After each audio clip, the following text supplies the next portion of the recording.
You don't get given a platform like this every day. So with this in mind, I have an announcement. Destiny's Child are getting back together. No, I wish. No, I don't want to have to announce anything though, but I'm tired of spending my life with half my brain wondering if I should correct people on the phone when I ask to book a dentist appointment for my partner and they say, "What's his name?" Today is a selfish thing. This is for me. I get 15 minutes to say something that I know I've had to say my whole life. It's time to do this because I'm exhausted from rapidly scanning real estate agents, hairdressers, car dealers and waiters' faces to try and work out how much of my true self I'll need to conceal in order to get this transaction done. Why does something about myself that I can't change make me feel so nervous and sick to talk about? I don't even know if I'm doing this right. Is this Jodie Foster-esque speech annoying the gay community? I don't know. I guess we'll find out on Twitter. But today I thank those people who have gone before me, so this can just be a light-hearted speech which will fade from the internet in a matter of hours. I'm assuming there'll be no one with pitchforks at my door. "Nah, it's hot when it's two chicks." Thanks. Because being a sexual turn-on for people in holding racing team jackets with barely more teeth than IQ points is surprisingly not my dream position to be in. This is a selfish speech. This is for me, because I've lived the other part of my life so far for other people. And now I'm using today to finally say what I know I've needed to say for a very long time. I want to let you know that when you say, "That's gay, man," or "You're such a faggot," people like me get a shock inside. A moment of, "Oh gosh, could you maybe stop doing that, please?" That would be really cool. So everyone who's gay or bi or lesbian or transgender or intersex or whatever, or has ever had an impure thought about Nigella Lawson, so we don't have to scramble to not feel like shit for the rest of the day. This is the first time I've ever acknowledged this publicly, so you'll have to forgive my shaky voice and hands. I speak for a living, but it's mainly just jokes about NutriBullets and dog parks. This is a bit more intense. In order to try and make this go away, for years I drank too much, I ate too much or not enough. My weight has fluctuated ever since I left high school. I've weighed between 40 and 75 kilos for most of my 20s. My body has ached from depression since high school, and I would escape all of this by taking sleeping pills most nights, so I didn't have to be alone with the truth running around in my head. I'm too tired to keep doing that though. I'm exhausted. I'm exhausted from keeping half my brain on duty, making sure I don't slip up and accidentally say she. I'm tired from making sure that I have a convincing reaction ready to go whenever someone asks what I think of The Bachelor.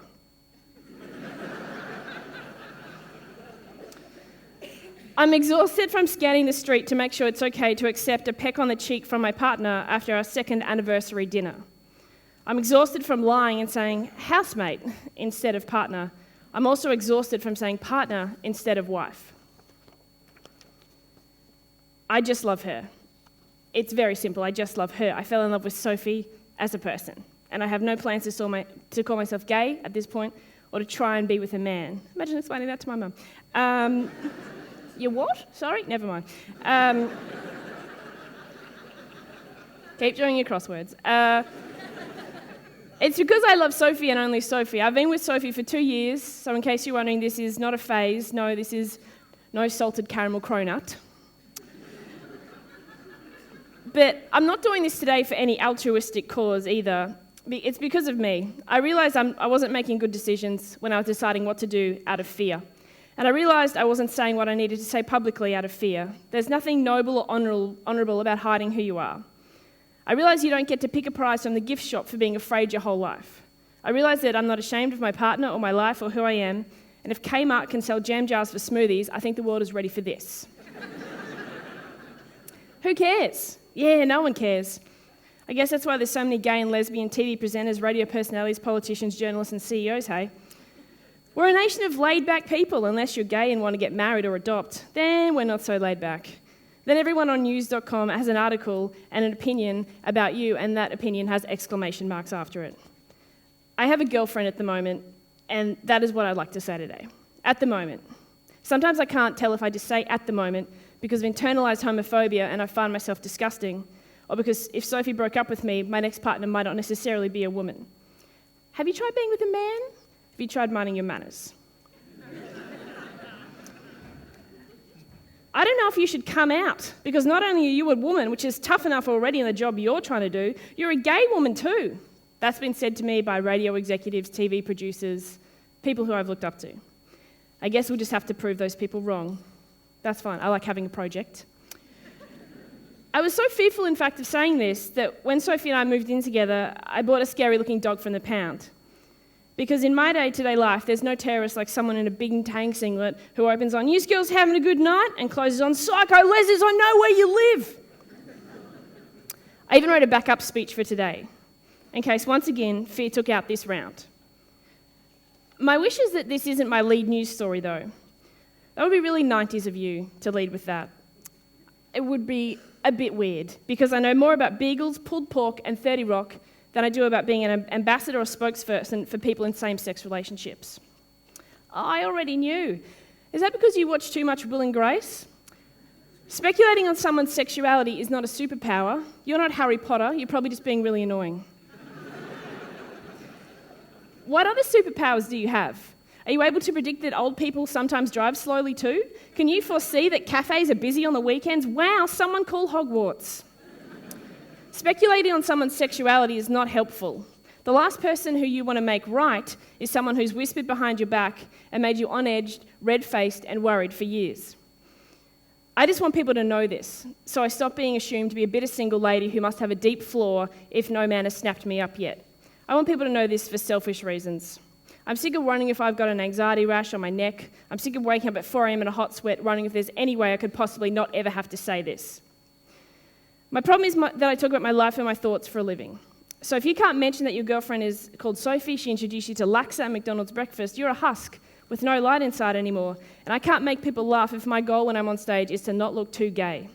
So this is a small step to get rid of some of that fear. Like a rock climbing class, I suppose. And I'm sorry that this isn't all that funny either. Sometimes as a comedian, I feel like I'm invited places to tap dance for people. I love performing, but I haven't been doing a great job of it lately, as I feel like everything I say is a lie or a lie by omission. I wanted to do this today for Sophie mainly, because she deserves better than someone who drops her hand in public when someone else walks around the corner. She deserves better than someone who introduces her to TV producers as my very good friend. So that's what today is about. Do you keep it toned down in public? Do you? Do you pick appropriate places to show affection? Oh wow, same, we have so much in common. What about kids in a wedding? Well, maybe some different voting habits might have made those things more achievable, Mother. You and all your friends voted for Tony Abbott. It doesn't necessarily have to be a white linen pantsuit and a small ceremony on a Tuesday while I'm paying the rego on the boat. Does Uncle Cecil need to know? Not unless he's after someone to put his name down on the karaoke list at Sporties on a Friday, then probably not. Does that make me not as authentic because I'm not by my grandmother's deathbed right now saying, "I've got some news, Nan"? No, it doesn't. Why? Who cares? Because people still walk past gay kids at school every day and bump them and call them a faggot. Maybe that's why. Maybe because everything I learn in life, I learn from Oprah. And she says, if I can't see it, I can't be it. So I've decided I'm just going to have to be it. Why come out? No one cares. Yeah, no one cares unless you're looking for a word to yell out of your Commodore at someone on the street, and for some reason, faggot just automatically comes to mind. It'd be really nice if that could stop. It makes me feel scared. Oh, but I wanted you to have a really nice wedding. Weird? Me too. Oh, it's so weird. Is there a place that I can exist, please? Somewhere just in between person and ambassador? My fear was that after people heard that I had a girlfriend, that is all they would ever hear. Oh, you wouldn't know. Thank you. Thank you very much for having a 90s knowledge of gay stereotypes. I've not been trying to hide it. I just really, really like cardigans.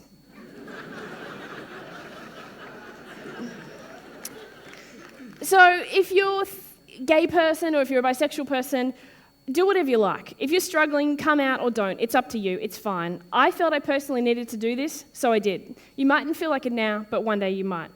Today was my time to say this. And I'm big enough now, I feel, to deal with any tweets I might get about this. And what I'll do to deal with any negative reactions, I'll just draw on the great modern philosopher, Taylor Swift. I'll just shake it off. Thank you. Good afternoon.